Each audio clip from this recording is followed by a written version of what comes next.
대통령에게 묻습니다. 도대체 이 정부는 어느 나라 정부입니까?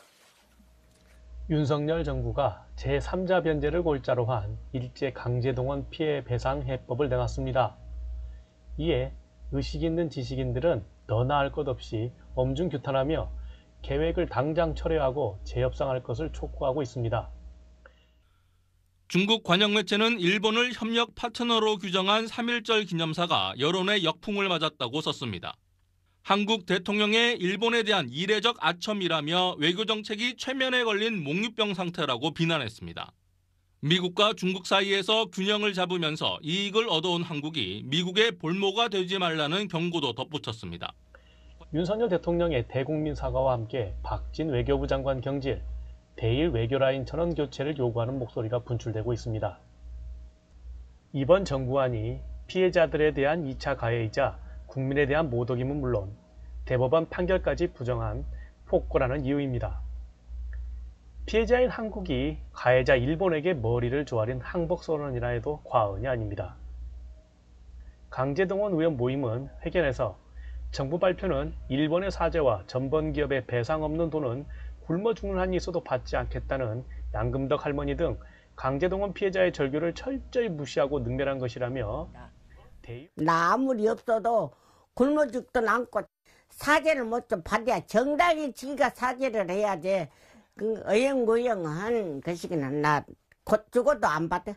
대일 외교의 나쁜 선례로 남아 향후 군함도 사도강산, 후쿠시마 오염수 등 산적한 대일 외교 협상 과정에서 한국의 발목을 잡으며 돌이킬 수 없는 후과를 양산할 것이라며 우려하고 있습니다. 이제 강제동원 문제 해결의 조건으로 강조해온 일본의 성의 있는 호응 조치는 찾을 수가 없으며 이번 정부 발표로 더욱 고만해진 일본이 책임 있는 조치를 취할 가능성 또한 전무하게 되었습니다. 또한 강제동원을 특정해서 사죄한 적 없는 일본에 과거 담화계승으로 사죄를 대신하겠다는 입장을 공식화함으로써 윤석열 정권의 참담한 역사인식을 다시 한번 드러내 볼 수 있습니다. 아울러 전범기업의 배상 참여 대신 미래청년기금을 조성하겠다는 발상은 한국 청년을 일본의 적선 대상으로 규정한 것으로 대한민국 국민 전체를 욕보이는 기만이자 물타기용 꼼수라고 규정할 수 있습니다. 그럼에도 윤 대통령이 지난 1월 하순 외교부 장관을 불러서 우리가 먼저 담대하게 발표하는 것을 검토해보라고 말했다고 하니 이번 정부 발표는 대통령실, 특히 윤 대통령의 의중이라고 볼 수 있으며 앞으로 벌어지는 모든 사태는 대통령이 책임져야 할 것입니다. 그러니 윤석열 정부와 기시다 일본 내각은 굴욕적인 한일 협상을 파기하고 강제동원 피해자들과 우리 국민들의 뜻에 따라 대법원 배상 판결을 이행하기 위한 새로운 협상을 조속히 만들기를 바랍니다. 윤석열 정권이 결국 역사 정의를 배신하는 길을 선택한 것 같습니다.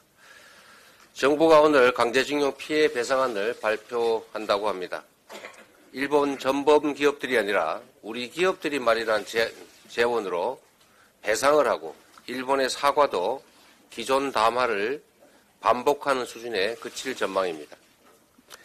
가해자의 진정한 사죄와 배상을 요구하는 이 피해자들을 짓밟는 2차 가해입니다. 그리고 대법원 판결과도 배치되는 폭거입니다. 가히 삼전도 구력의 버금가는 외교사 최대 치욕이자 오점이 아닐 수가 없습니다. 대통령에게 묻습니다. 도대체 이 정부는 어느 나라 정부입니까?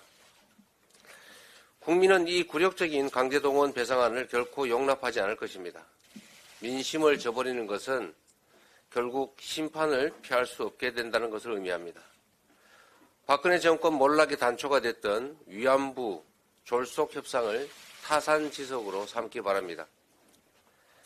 민주당은 일본의 전쟁 범죄 면죄부를 주려는 모든 시도를 결코 좌시하지 않겠습니다.